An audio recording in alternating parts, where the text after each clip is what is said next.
Hello and good morning. Welcome. This is Butcher Bird Presents.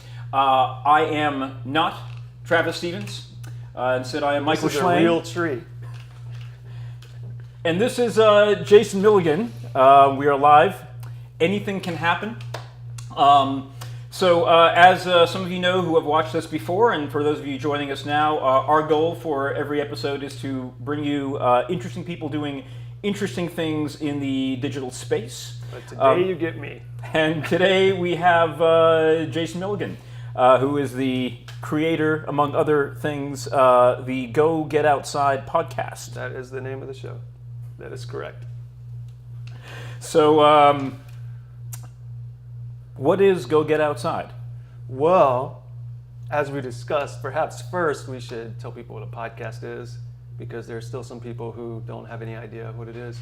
And are we going to sincerely Rochambeau for who gets to I think explain? we should Rochambeau. All right, so we're going to Rochambeau to see who gets to explain to the audience what a podcast is. Ready? Okay, ready? 1, 2, 3. Oh, 1, 2, 3, shoot. All right. Okay, so, it's you. Yeah. So what is a We have a lot of podcast? practice at that, apparently. So a podcast is a portmanteau, right? That's how you say that word? Yeah, that is correct. Yes. So it's basically two separate words combined together. So one being broadcast, one being iPod. Two things that, for all practical purposes, don't really exist or kind of deprecated. But it's basically on-demand radio. So it's radio that you can listen to whenever you want, instead of having to tune into a station and listen at a very specific time, like you're having to do right now for this show. And that is a podcast. It's been around for just over a decade. And the word was coined by some guy in 2004. He was a BBC journalist. We could not remember his name. Named Ben. Oh yeah, it was Ben something. Ben Hammersley. Yes. Ben Hammersley. Yes. Who coined the term. Dude, did you just look that up, or did you just come to you? It was downloaded through the ether, but it's a true statement. Look it up. Because it's a name. That name is a name where every time I read it, I think, oh, I'll never forget that name, and then I forget it every time. Well, I should have won that. Rochambeau. You should have. So we can do it again. no, we're not. All right.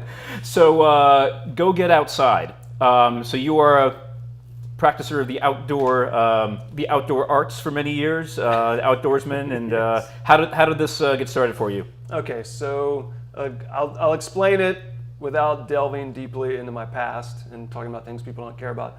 So roughly a little over a decade ago, I decided to start getting involved in more outdoor pursuits because I wasn't leading the kind of life that I wanted.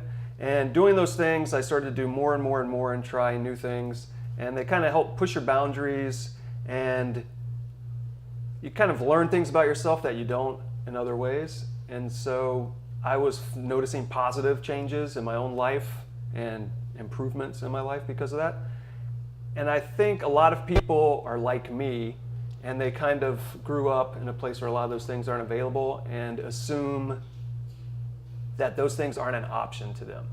Like, I remember knowing what rock climbing was as a kid, but thinking that it was a thing that elite athletes did only, and it was not available to the general public, which is, everyone knows better than that now.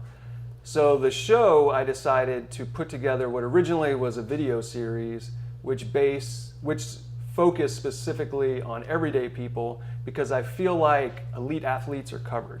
We keep seeing tons of video content, audio content about elite athletes, and that stuff's great and it's inspiring, but I think people see it and they think, oh, there's an amazing person doing a thing I'm never going to be able to do. So it sounds like one of your primary goals in creating this was to sort of demystify the experience and try to bring it down to earth. Right, show that there are very few actual good excuses for why you can't do these things. So another thing I think a lot of people do is they say, oh, one day I want to do this, and one day means I will never make this a priority, I will never set the time to do this, and then I'll be 80 years old, and then my new excuse will be I'm too old to do it.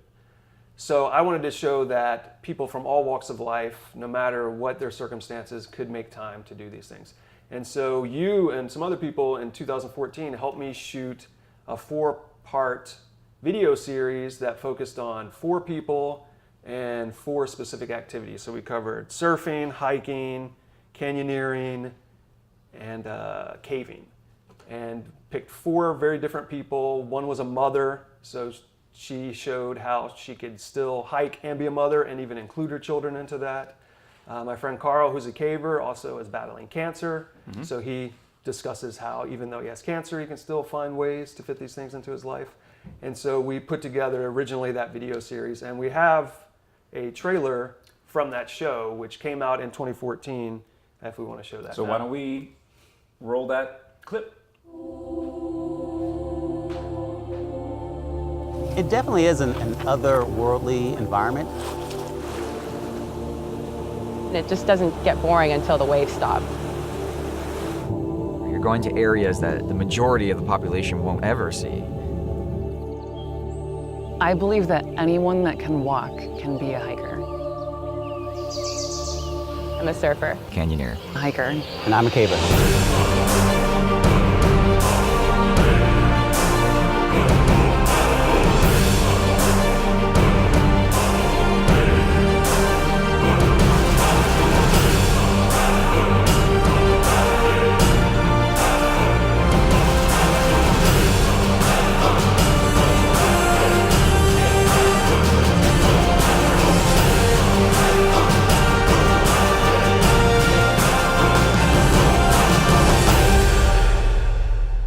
But if you make getting outside a priority in your life, then it'll happen. All right, so that was the video version of Go Get Outside. So how did that evolve into the podcast? Yeah, so doing a video series is, of course, a lot of work. And most of that was shot in California. Some of it was shot in Nevada. So it was a lot of getting people to agree to do things, go places, get a lot of people together, a lot of camera gear together, then spend a lot of time cutting that together. And so with no budget, which is what that had, it just wasn't very feasible to continue to do a whole bunch of those. And I thought, somewhat correctly, somewhat incorrectly, that, okay, well, maybe I could do an audio podcast that kind of focused on the same thing. Then the show could be longer. It could focus more on the personalities of the people and less on the activity itself. And then those could come out on a regular basis. So had you done a podcast previous to this? No. So this is your first time. What was the moment between, okay, I gotta do this, and then figuring out like what it took to make this happen? What was the process of actually learning the tech and figuring out what it takes to actually put this on its feet? So, as we were saying earlier, podcasts have been around for a little over a decade, about 12, 13 years, something like that now. And I've been listening to them most of that time. And so I was already familiar with them, and I always thought that maybe at some point I'd have some reason to put together a podcast. And so this seemed like a natural transition to go from the video series to the podcast. And I also thought that the Go Get Outside name, instead of just being a web series, could be a larger thing, for lack of a better term, a brand. So it could become a larger, all-encompassing thing about getting everyday people outside.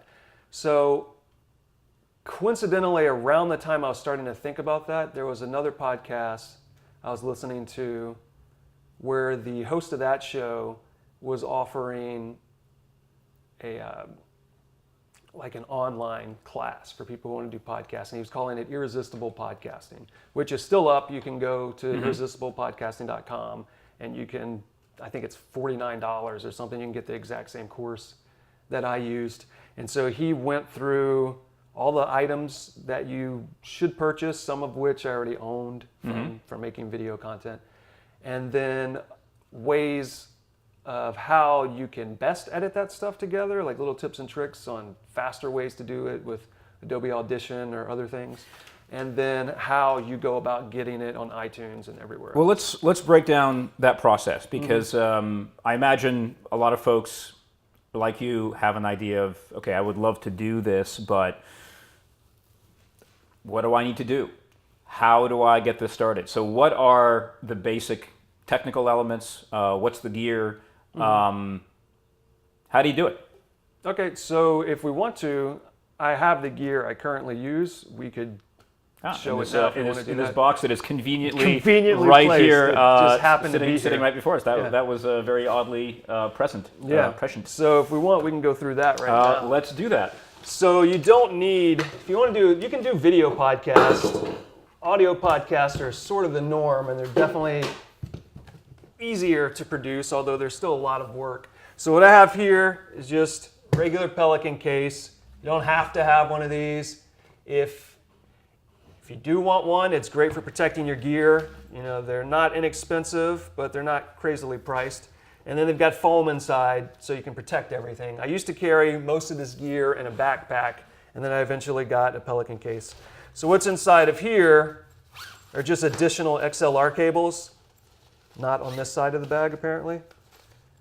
So I have 4 separate XLR cables. So this allows me to connect the microphones to the recording devices. So we've that's got, what are you using for your recording device? Let's start there. I'm going to go over those right now.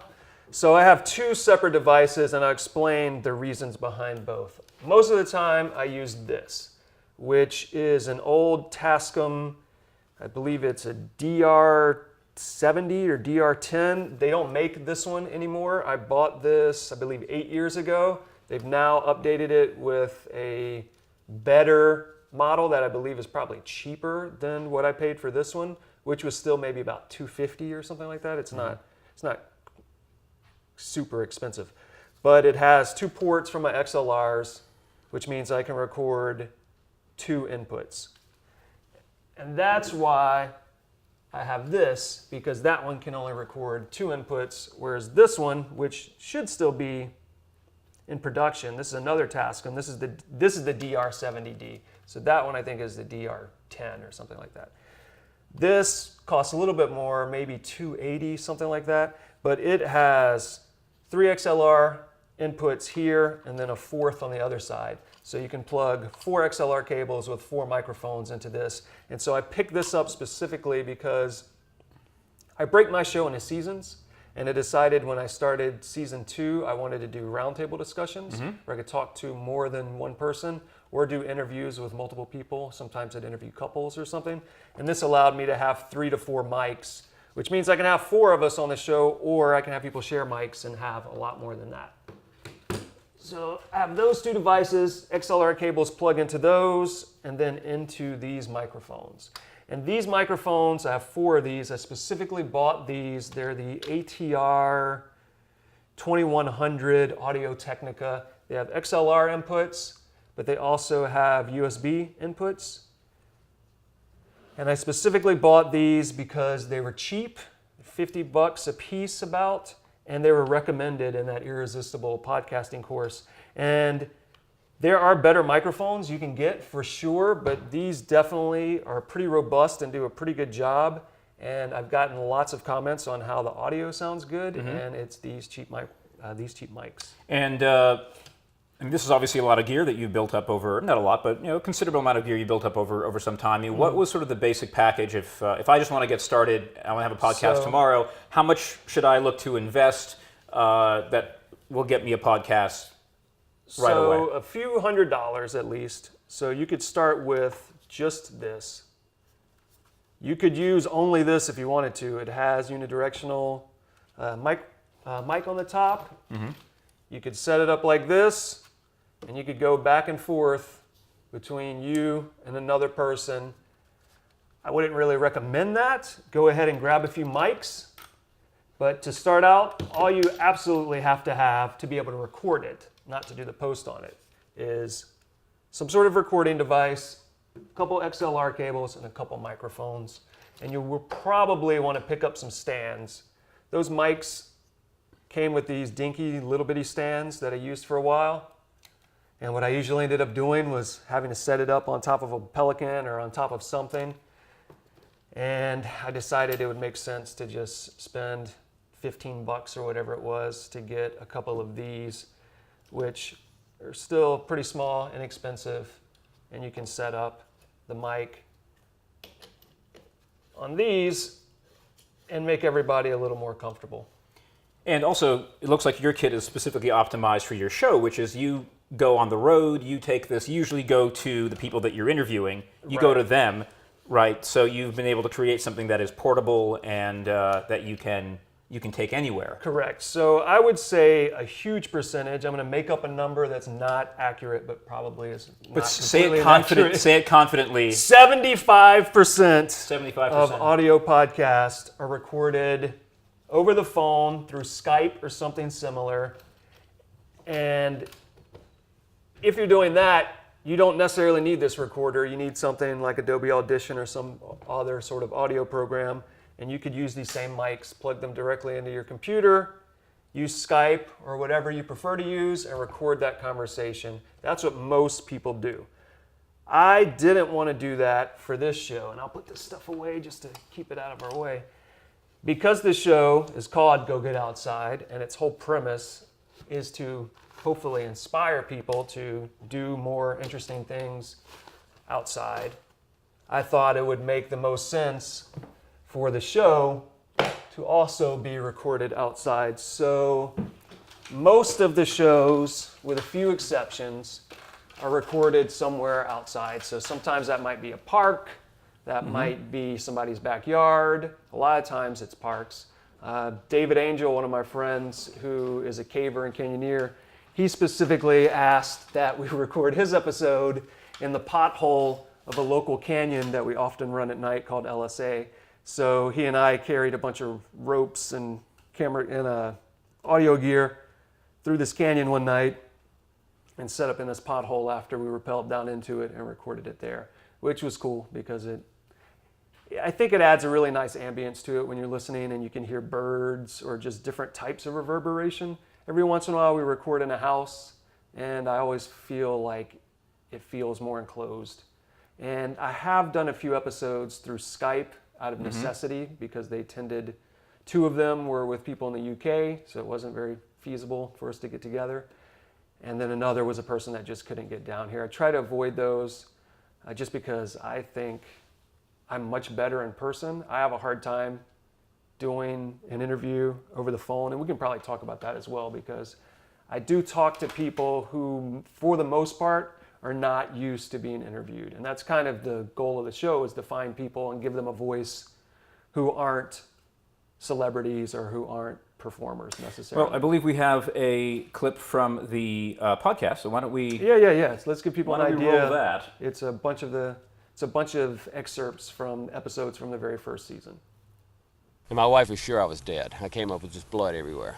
I was lowered into the water, was greeted by a floating body. Our apartment didn't seem safe. It wasn't clear if the building was going to fall down. And I said to myself, if it's broken, Nung, you got to go home. Like, you don't have a car, you don't have a hotel room. What are you going to do for another 6 weeks? What they're mostly concerned about is if you crash, that your bike is not going to turn into a fireball. Nature always wins, and it is a great unifier. So it gave me a lot of courage being out in nature, and being afraid of it was not the answer. But you're a girl and you shouldn't be doing these things. It was always very confusing to me because I didn't understand that. I didn't understand that mentality. As a human, you have power. You just have to access that power. If you want something, you got to put the time in to get it. You should be working so that you can live your life, and that's what I try to do.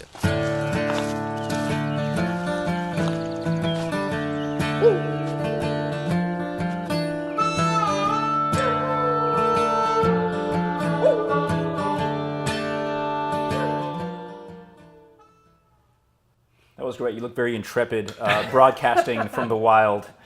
That was recording, because every episode, right, I record a discussion with a person and then have to add an intro and an outro to it. And so my girlfriend Erica and I were on a road trip for a separate project last year. We were traveling for 2 months around the US. And that shot you're referring to was us stopping in a park, I think in Idaho, on the side of the road, so I could record the intro and outro for the episode that needed to come out like a day or two later, because I was still releasing them while we were traveling. So that's what that is. And there's a nice sign right behind me that says no swimming. It's kind of perfectly positioned right behind my head.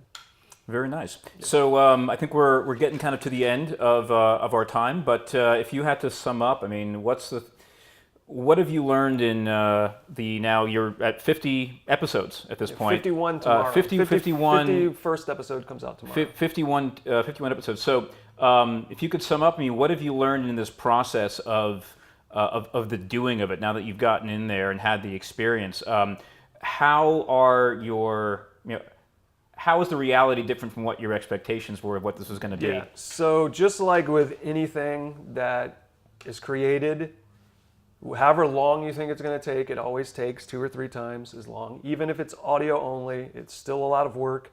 I cut the episodes so that they don't sound like they're edited, but I spend 4 to 8 hours editing every episode, just removing spaces and ums and tangents that don't necessarily reflect what we're talking about. That's a plant. That I would leave in. Yeah, okay. But if we say like and there's a plant, I'd cut all that out, just because I think it kills the flow of the discussion and kind of makes it harder for people to follow what's being talked about. And what do you use for your editing? And I use Adobe Audition for that, which is included with the Creative Suite if you use it. If not, I believe you can probably get it individually. I don't know how Adobe's subscription plans work anymore now that they combined everything.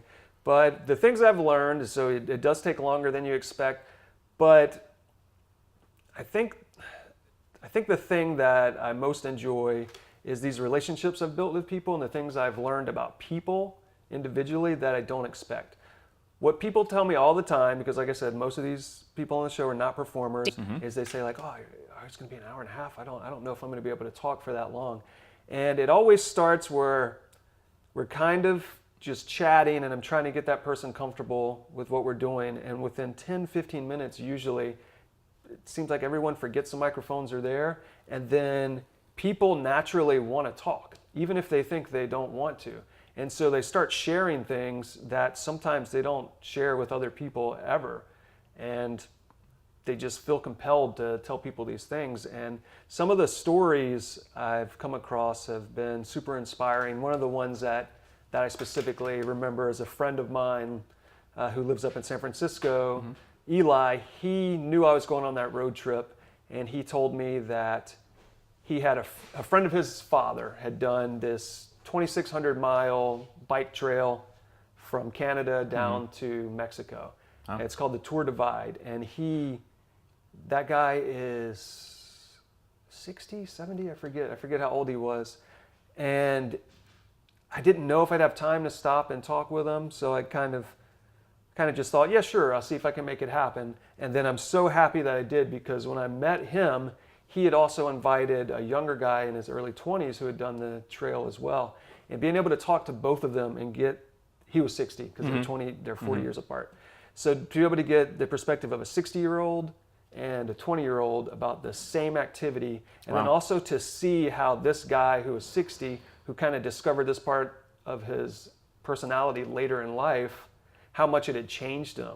Like, that was really inspiring, like a really great story. No, that's wonderful. I mean, one of the things I really love about your podcast and the whole enterprise is that it kind of brings all this stuff to a human level, and that I think we have a tendency whenever we're contemplating about doing something, whether it's some outdoor activity or whether it's creating a show or a podcast or doing anything new that's going to require new information and stretching, there's a tendency to think, well, I can't do that, and I don't have what it takes, or because at that point we probably don't. We don't know. You have to go and learn what you had to learn.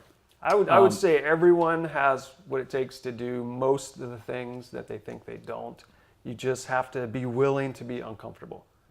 And if you're willing to be uncomfortable, you'd be super surprised at what you can accomplish. Well, I think today has been a good day of us coming out here and being uncomfortable, live on camera. Yeah, that's going to be it for us today. Check us out, like us on Facebook, and tell your friends. We'll be back here every week with a new guest, sometimes a new host, sometimes new and improved graphics and other things. The more likes we get, the sooner we can afford a real set. Yes. So this all rides on your shoulders. Thank you for joining us. We're here live at Butcherbird Studios every week. Come again.